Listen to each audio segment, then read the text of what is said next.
said elections. Yeah, but people is yes, only one encourage that really recognizing their intent in school. So, but when people step in, I went there one to go.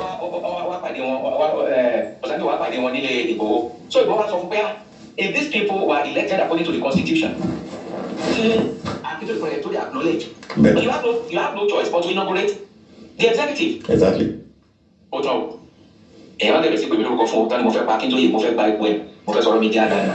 And they've been at this now for more than 1 year. I am sick, tired of it. I cannot continue to expose my name to spurious, malicious allegations. I have a family. So he has invited me to a meeting. I'm at the pharmacy. Once I leave the pharmacy, I'm going directly to his house. I want to hear what he has to say. But I have made up my mind. I am not taking it anymore. Because it's not an honest customer. He's wily, he's deceitful, he feels insecure. I cannot continue to operate with such a man because he's also deadly. In the past 3 months, Otilo didn't my book to come. Otilo I go to do. Otilo Pepe to do. Otilo I want to do. For what? I don't know. No, my wife was seriously ill about 2 months ago. And the nature of the illness could not be diagnosed. Oh, wow. And we reached a stage where they asked us to go and do a scan. We did the scan for 150,000 CFR. Nothing could be found. I didn't want to get my. Wow. So only shop until and me to my assist one. Do us of a urgently. So I got the people on a Tuesday evening. About 3 of Tuesdays ago, and she started picking up. And then to be suffering this, they were back in here saying that more. You have nothing to kill him.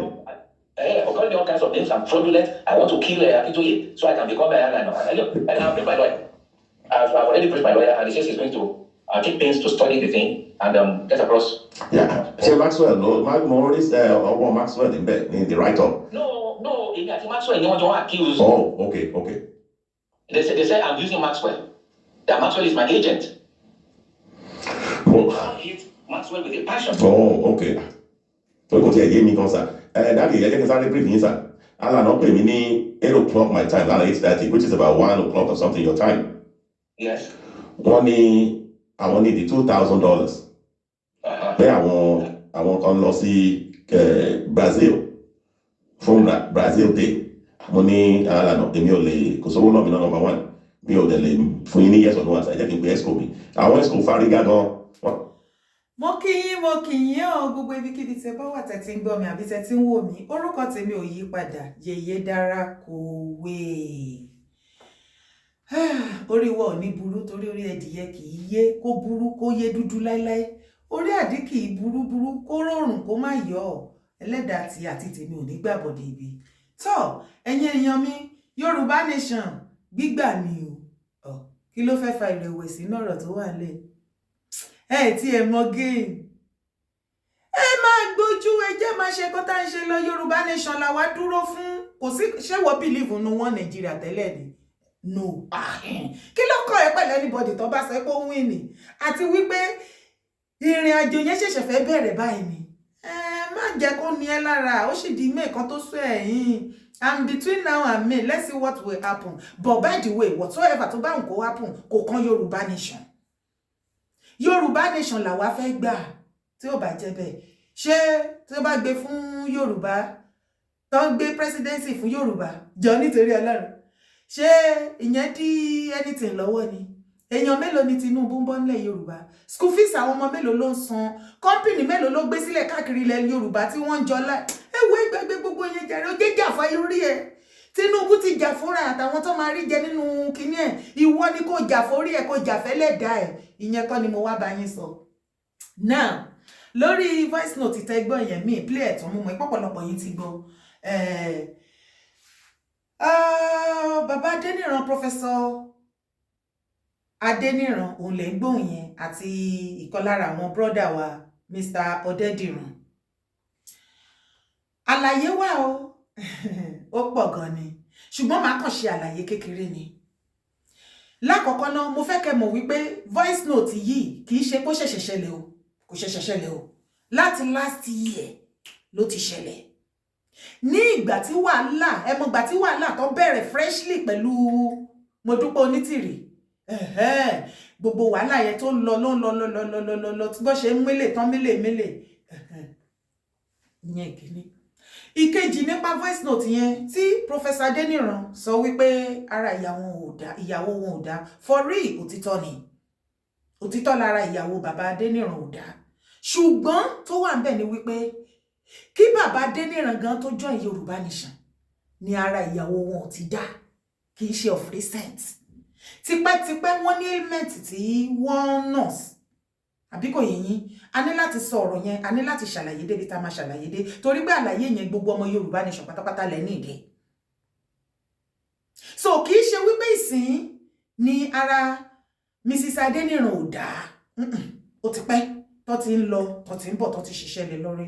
Èmi fúnra lára mi ní at least be about between 5 to 6 months ní last year yẹn. Bàbá Adeniran mo wà lára àwọn tó pè wípé ara ìyàwó wọn ò dá, wọ́n gbé wọn káàkiri, wọ́n nídìí owó láti fi ṣe kínní, pé gbogbo bọ́n ṣe gbé wọn lọ sí hospital káàkiri lóòótọ́ wọ́n ní kó padà lọ sílé, so wọ́n dẹ̀ ní wọ́n nídìí owó láti fi sort àwọn nǹkan kan jáde tí ò ń ṣe lọ́dọ̀ ti tèmi nìkan, from Yèyé Dára Ọmọlúàbí family, the little tí agbára wa ní ta gbé àfiránṣẹ́ sí wọn. Àbí kò yé yín bẹ́ẹ̀, dẹ̀ kò ń ṣe ọ̀dọ̀ tèmi nìkan, àìmọye àwọn èèyàn individually àbí groups tí àwọn náà lọ. So helmet yẹn tìyàwó bàbá ipe bóyá bàbá Akíntóyè, Professor Banji Akíntóyè Alànà ni wọ́n dá ìsọ̀ sí wọn lára tí wọ́n lọ ṣoògùn sí wọn. No bàbá, as a matter of fact, fẹ́ gbọ́, bàbá Akíntóyè has been part of the people, major person láti ìgbà tí bàbá Adeniran ti wà ní Kútọ̀nù pẹ̀lú ìyàwó wọn. Tí ìyàwó bàbá Adeniran bá ṣe àìsàn yẹn tó bá padà wá tán ní breakdown, bàbá Professor Banji Akíntóyè, most of the bill àwọn ni wọ́n máa ń san. Yes o, ẹ mọ̀ pé mi ò ní fún yín lófo, ìyẹn nǹkan kékeré tí mo máa bẹ́ fún yín. Nípa ti Mr. Adeniran, ta ni ó rìkọ́ọ̀dù láàrin Mr. Adeniran àti Professor Adeniran? Ta ni ó jù voice note síta? Kí ni ìdí tí wọ́n torí ẹ̀ jù síta? Ta ni wọ́n fẹ́ bring down? Ìwọ àtèmi àjọmọ bó ṣe ń lọ. Ṣé mọ̀ wípé tán bá ti àtàkì bàbá Akíntóyè lénìí, tán rí pé wọ́n tún lulẹ̀, the next tán bá máa mú jáde Ìgbòho ni. So wọ́n tún ti ṣe ti Ìgbòho last time, wọ́n ti rí pé ó ti lọ. Now bàbá Akíntóyè ló tún rè.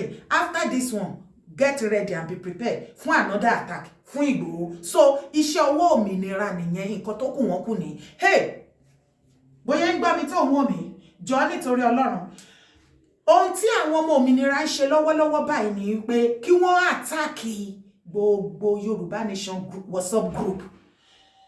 Ìwọ tó ń gbọ́ mi tó wà ní many group, you can bear me witness. Àìmọye group ni wọ́n gbógun tì lọ́wọ́lọ́wọ́ báyìí tí wọ́n ti dàrú, tó fẹ́ scatter everything. That is iṣẹ́ ọwọ́ Modúpẹ́ Onítìrì Abíọ́lá. That is iṣẹ́ ọwọ́ àwọn ọmọ òmìnira. Saboteur ni wọ́n jẹ́. Ìwọ tó bá sì kó wọn sínú group tó sọ wípé ọmọ Yorùbá kan náà ni yín, kíní kan, ẹ lè jọjọ́ ọmọ Yorùbá kan náà lótìtọ́, ṣùgbọ́n ṣé nǹkan kan náà lẹ́jọ́ ń ṣe? No. Torí èmi náà mo experience ẹ̀ nínú Yèyé Dára Ọmọlúàbí family ní last year. Ìgbà tó stage kan, wọ́n ṣe débi wípé wọ́n fẹ́ kó àwọn èèyàn tó kù láyà jẹ tí ò bá ti support madness wọn. Àwọn èèyàn bẹ̀rù wọn ò lè sọ̀rọ̀ wọn. Wọ́n wá ń ṣe oríṣiríṣi. Ọjọ́ kan lèmi dìde tí mo lé gbogbo wọn dànù. Ẹ kó ṣì dànù, ẹ kó ṣì lọ. And since that time, I need peace of mind. Peace wà, kò sí wàhálà, kò sí ìjà, kò sí tàgbọ́ra wáyé. Èmi wá fi àsìkò yìí sọ fún ẹ tó bá ní WhatsApp Yorùbá Nation group tó dákalẹ̀, tó ń gbóná lọ́wọ́lọ́wọ́, the only solution tó lè fi ní ìfọ̀kànbalẹ̀ kí group yẹn dẹ̀ ṣe stand. Ó ní gbogbo àwọn tó bá jẹ́ òmìnira ń bẹ, tó jẹ́ ti Onítìrì, bóyá close o, close o, wọ́n contribute o, positively wọ́n contribute o, wọ́n ṣe dáadáa, let them go. Operation flush them out ni. Tó o bá ti tì wọ́n dànù, wọ́n ní jẹ́ kó fẹ̀dọ̀ lórí òróró. Saboteur ni wọ́n jẹ́, òróró ni wọ́n jẹ́ lára ẹran. The earlier the better tó tètè discharge wọn, tó lé wọn, tó gbá ẹsẹ̀ wọn dànù, the better for you to máa ní happiness. Ìwọ̀nba yín tó bá kù bó jẹ́ mẹ́ta péré lẹ́kù nínú group yẹn, ẹ rí páyé yín á lójútùú, ẹ rí ìtẹ̀síwájú ọkàn yín á balẹ̀, because one mind thinks alike. máìdì yín ìkọ̀kan náà lẹ́jọ́ ń rò, ìkọ̀kan náà lẹ́jọ́ ń sọ, àbí kò yé yín? Tó bá wá rí bẹ́ẹ̀, fún gbogbo àlàyé tó kù lórí voice note tí wọ́n ń gbé kiri nísìn nípa bàbá Akíntóyè, pàdé mi lórí show nírọ̀lẹ́, ikú ò ní pa èmi náà, ẹnikẹ́ni tó bá ní kíwà tèmi ká má dé lórí show yẹn lálẹ́, ilẹ̀ á mú, a rí ìnira jálù ibi ajálù. Bẹ́ẹ̀ ni, tó bá wá rí bẹ́ẹ̀, pàdé mi nírọ̀lẹ́ kó wá bá mi lórí, kó wá darapọ̀ mọ́ mi lórí live show níbi tí mo ti máa tú pẹrẹpẹrẹ ọ̀rọ̀, gbogbo àlàyé, gbogbo nǹkan tó ṣẹlẹ̀ pátápátá, ẹ gbọ́ everything. Ṣùgbọ́n kó tó máa lọ, ṣó ti bá mi subscribe sórí YouTube channel yìí? Èmi á rọ̀ ẹ́, subscribe to the YouTube channel, to my YouTube channel Yeye Ọmọlúàbí Àtàtà, kó lè máa gbọ́ àwọn ọ̀rọ̀ yẹn, kó má jẹ́ pé wọ́n fi lé fún àbí wọ́n yọ kúrò ńbẹ̀, kó fi tí ara ẹ̀ gbọ́ látọ̀dọ̀ Dára fúnra lára ẹ̀. Subscribe, tó bá ti subscribe tán, má gbàgbé láti click on notification bell o, ìyẹn bí aago tó wà ńbẹ̀, kó lè máa notify ẹ pé a ti wà on live show, àbá upload new video lórí show lẹ́ni lálálùkùtùkù àwò. Ire o. Má gbàgbé láti bá mi drop comment ẹ o. Ọ̀rọ̀ èpè kọ́ lélẹ̀, má ṣe pè fún Mr. Adeniran o, rárá, má sì ṣe pè fún bàbá Adeniran. Ọ̀rọ̀ èpè kọ́ ló ń ṣẹlẹ̀, ọ̀rọ̀ àlàyé ọ̀rọ̀ ni, ọ̀rọ̀ èpè kọ́. Ẹ má wọrí, gbogbo tó yẹ kẹ́ gbọ́ kẹ́ mọ̀, ẹ mọ̀ gbogbo ẹ̀. Bá mi drop comment ẹ sábẹ́ fídíò yìí. God bless you.